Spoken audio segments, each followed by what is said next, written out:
नमस्कार मित्रों, मैं अरविंद यादव एपीएस क्लासेस कुड़वार सुल्तानपुर से स्पेशल बायोलॉजी के लिए। जैसा कि हम लोग पढ़ते चले आ रहे हैं ग्लैंड्स को लेकर, यानी कि ग्रंथियाँ। तो हमारे शरीर में जो ग्रंथि होती हैं उसके बारे में बातें करने वाले हैं आपके सामने। ग्लैंड से बहुत सारे क्वेश्चन बड़े बड़े एग्ज़ाम में, छोटे क्वेश्चन यहाँ से बनते रहते हैं और हर एक एग्ज़ाम में यहाँ से क्वेश्चन आते रहते हैं। तो ग्लैंड्स को समझना है हमें, और हमारे साथ आपको कंटिन्यू बने भी रहना है, क्योंकि हर एक बात आपको यहाँ पे स्पष्ट समझ आने वाली है। जैसे बात करते हैं ग्लैंड्स की, यानी कि ग्रंथियाँ क्या होती हैं। तो ग्लैंड्स जो होती है यानी कि ग्रंथियाँ, तो हमारे शरीर में, शरीर के अंदर कुछ थैलीनुमा रचनाएं पाई जाती हैं जो कुछ रसायन पदार्थों का स्राव करती हैं, अर्थात रासायन पदार्थ रिलीज करती हैं। अब वो रासायन पदार्थ जो हमारे शरीर के लिए, हमारे मेटाबॉलिज्म, जो मेटाबॉलिक एक्टिविटी होती है उसके नियंत्रण के लिए, उसको सुचारू रूप से चलायमान रखने के लिए काफ़ी आवश्यक होती हैं, उसे ग्लैंड्स बोलते हैं। अर्थात ग्लैंड्स हमारे शरीर की थैली होती है जिसमें से कुछ रासायनिक पदार्थ निकलते हैं, और वो रासायनिक पदार्थ हमारे शरीर में होने वाली सभी रासायनिक क्रियाओं को सुचारू रूप से चलायमान रखने के लिए उपयोगी होते हैं। तो ग्लैंड्स नॉर्मली जो है वो 3 प्रकार की होती है। तो पहली जो प्रकार है उसको बोलेंगे हम एक्सोक्राइन ग्लैंड्स। एक्सोक्राइन ग्लैंड, तो ये जो एक्सोक्राइन ग्लैंड है यानी बाह्य स्रावी ग्रंथियां कहते हैं इसको। बाह्य स्रावी ग्रंथि का सेंस है कि ये, इसका सेंस ये नहीं है कि हमारे शरीर के बाहर होगी, ऐसा नहीं है कि हमारे शरीर के बाहर जो होगी उसे बाह्य स्रावी बोलेंगे, जो अंदर होगी अंतःस्रावी ग्लैंड बोलेंगे, ऐसा बिल्कुल भी नहीं है।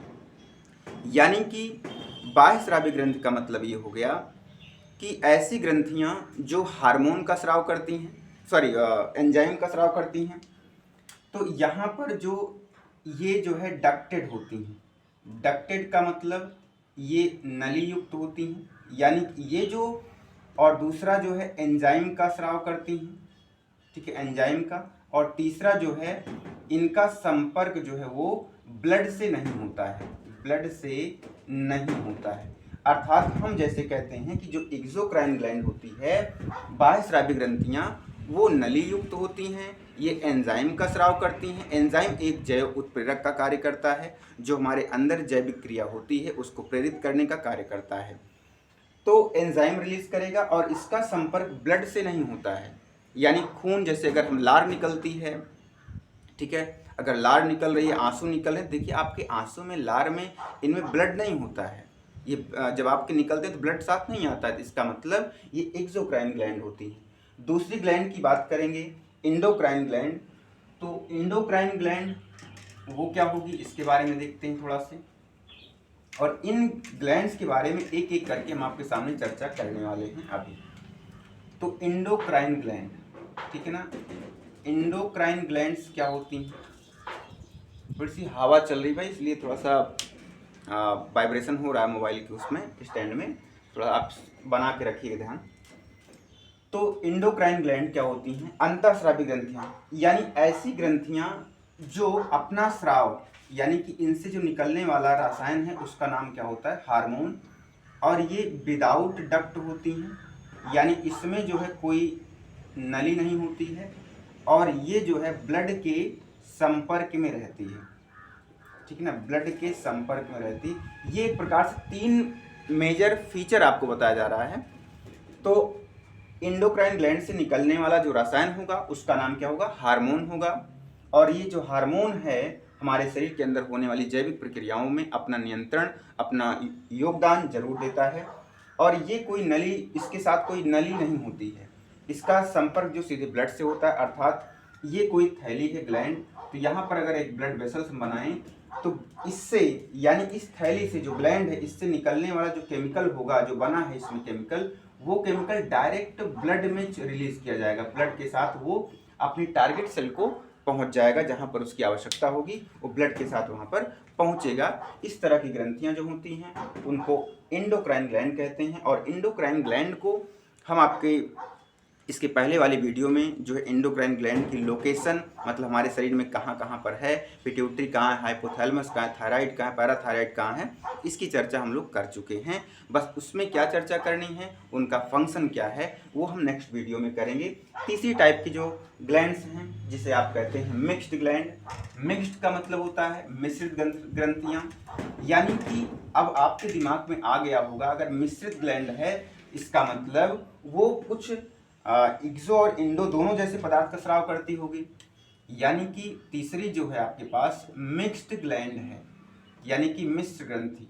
तो मिश्र ग्रंथि में क्या होता है, ये जो है एंजाइम और हार्मोन दोनों का स्राव करती है।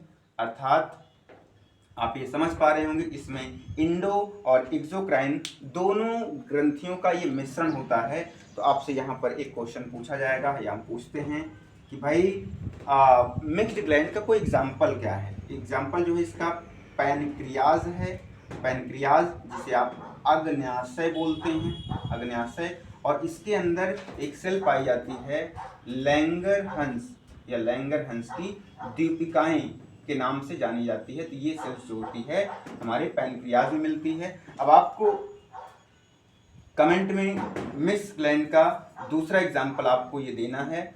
अगर आप दे पाते तो बहुत अच्छी बात है, नहीं दे पाते हैं तो हमारे साथ लास्ट तक बने रहिएगा, यहाँ पर उसका आंसर जरूर मिलेगा। क्योंकि सभी बच्चों के दिमाग में एक ही ग्लैंड्स मिक्स्ड ग्लैंड याद रहती है जबकि दूसरी का नाम नहीं पता होता है। तो ये अभी हम आपको लास्ट में जरूर बताएंगे। अब इससे पहले हम आपके साथ लिए चल रहे हैं एक्सोक्राइन ग्लैंड्स के बारे में। तो जो एक्सोक्राइन ग्लैंड होती है आपको यहाँ से समझ आ गया कि वो चीज़ क्या होती हैं, डक्ट होती है कि नहीं होती है। तो एक्सोक्राइन ग्लैंड एक एक ग्लैंड्स के बारे में बात करने वाले हैं। सबसे पहली ग्लैंड सेरुमेन ग्लैंड होती है जो कान में पाई जाती है और कान में ये वैक्स का निर्माण करती है, वैक्स निर्माण।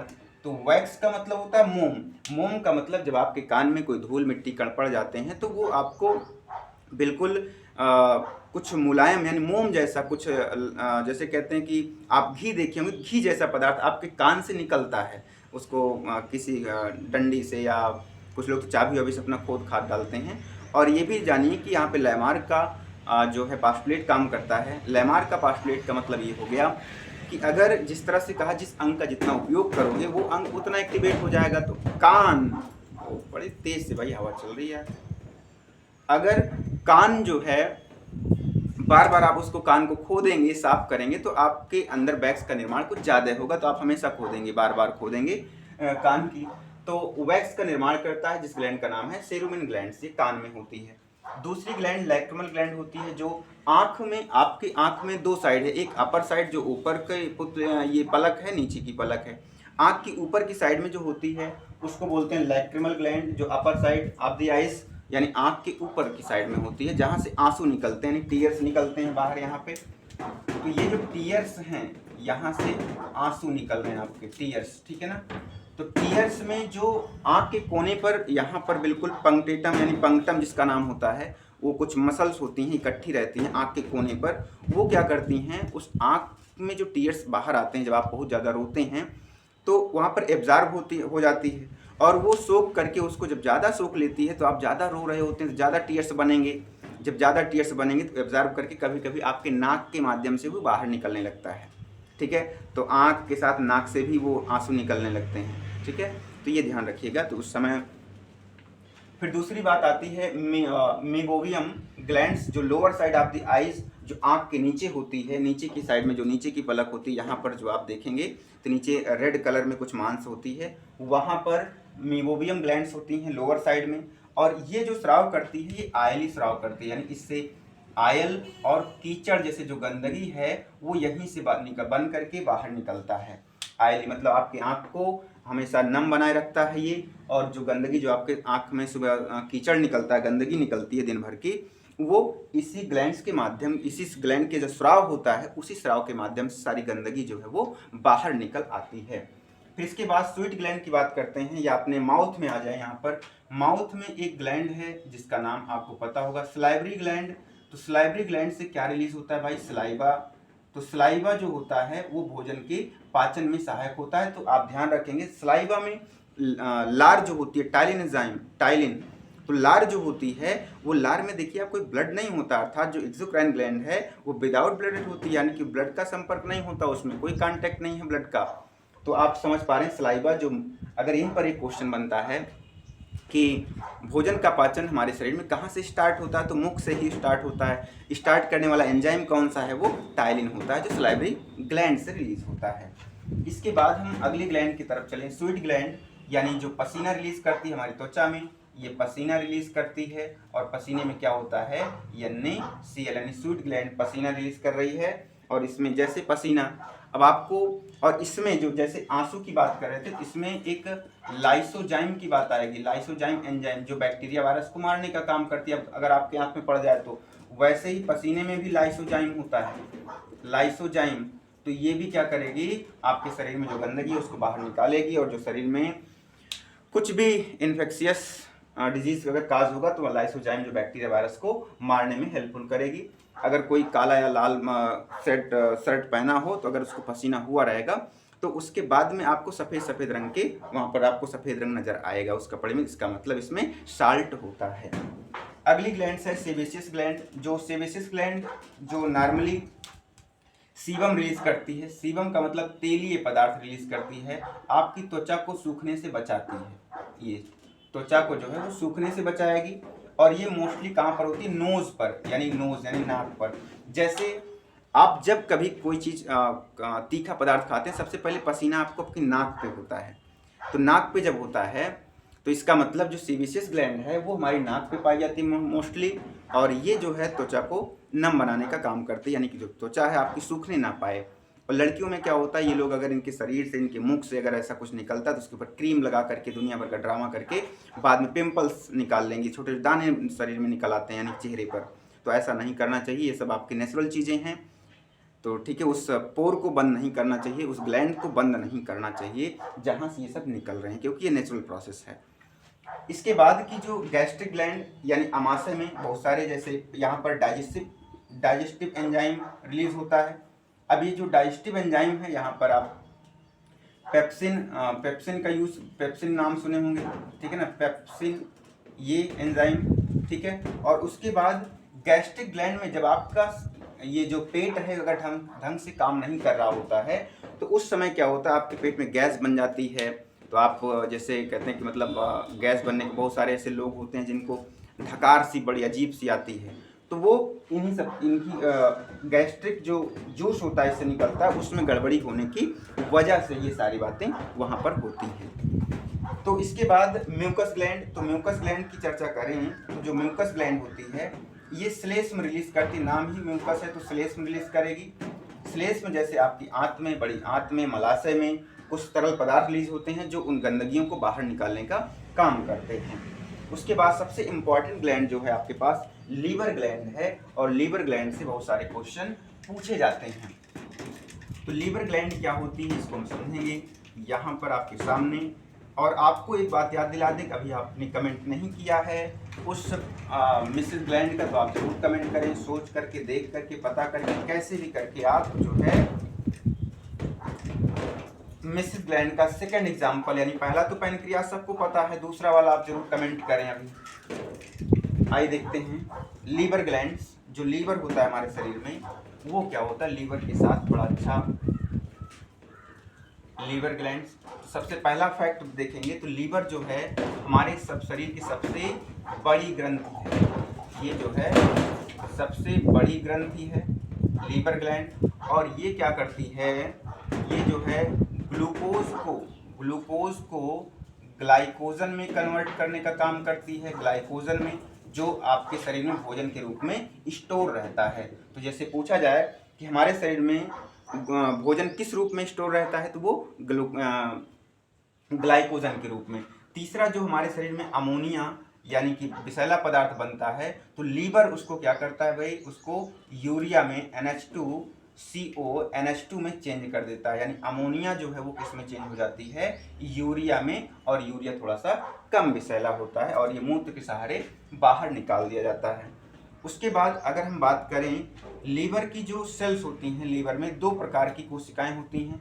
अब 2 प्रकार की जब कोशिका है, 2 प्रकार की कोशिका, इसमें एक सेल है जिसको बोल देंगे हिपैटिक, यानी हिपैटिक सेल, ठीक है ना, हिपैटिक सेल। और दूसरी जो होगी वो कुप्फर सेल होती है, कुप्फर सेल्स कहते हैं। तो अब देखिए ध्यान ये रखना है कि जो हिपैटिक सेल है यानी इनमें रिपेयर करने की क्षमता ज़्यादा होती है। अब रिपेयर का मतलब अगर आपका जो लीवर है डैमेज हो गया है, क्षतिग्रस्त हो गया है, चोट लग गई है, तो लीवर एक ऐसा अंग है जो उसको फिर से उसकी अपनी सेल्स को बना सकता है, रिपेयर कर सकता है। आपको चोट लग जाए तो डॉक्टर के पास जाएंगे, तुरंत दवा देगा, वो आपका लीवर जल्दी से रिकवर हो जाता है। ये जो कुप्फर सेल है, ये कुप्फर सेल्स कहाँ पाई जाती है? लीवर में पाई जाती है। कुप्फर सेल जो होती है जहर और शराब, ये इन दोनों चीज़ों से थोड़ा सा परहेज करती है। परहेज का मतलब इन अगर जहर का यूज कर रहे हैं, आप शराब पी रहे हैं या ऐसा कुछ पी रहे हैं, तो आपका जो लीवर है, लीवर की जो कुप्फर सेल्स हैं वो डैमेज हो सकती हैं। एक दो बार में ऐसा नहीं होता, बार मतलब शराब पी रहे हो महीने में 10 दिन में भी ऐसा कुछ नहीं होगा। लेकिन अगर रोज डेली वही चीज़ कर रहे हो तो कितना सहन करेगा ये आपकी कुप्फर सेल्स। इस वजह से जो है ये अपना यहाँ पर, ठीक है ना, तो कुप्फर सेल जो है वो डैमेज हो सकती है, तो ध्यान रखिएगा। इसलिए एक राजू श्रीवास्तव, आप कमेडियन का नाम सुने होंगे, उन्होंने अपने कमेडी में एक वर्ड बोला था, कोई शराबी जो है जब वो मरने लगा तो वहाँ पे ये बोल रहा था कि भगवान जी जो है मुझे इस बार जब फिर से मेरा जन्म हो तो मुझे दांत चाहे कम देना, लेकिन लीवर जो है मुझे 32 देना, 32। मतलब अगर एक खराब हो जाए दूसरा चले, दूसरा खराब तीसरी बार चले जाता है, ऐसे मतलब उसको शराब पीना है, शराब पीने के लिए उसके लीवर सही होना चाहिए, ऐसा वो गार्ड से प्रे कर रहा था वो बालक। ऐसा कमेडियन, मतलब कमेडी बनाएंगे, आप समझदार हैं। तो लीवर के साथ ही बहुत सारी घटनाएं हो रही हैं, और लीवर जो है आपके शरीर का एक महत्वपूर्ण अंग है जो ये सारे काम कर रहा है। और इसमें जो थ्राम्बिन और प्रोथ्राम्बिन, ठीक है ना, ये जो है थ्राम्बिन और प्रोथ्राम्बिन जैसे थ्राम्बिन पदार्थ का रिलीज करता है, हिपैरिन रिलीज करता है, हिपैरिन। तो देखिए ये दोनों जो हैं आपके ब्लड क्लॉट में सहायक होते हैं। ये क्या करते हैं, थ्राम्बिन और प्रोथ्राम्बिन, जैसे आपको चोट लगती है तो ये चोट लगने के बाद रुधिर का थक्का बनाने का काम करते हैं कि आपका खून ना बहे। लेकिन जो हिपैरिन होता है ये थक्का बनाने से रोकता है कि आपके शरीर के अंदर ब्लड ना जमे।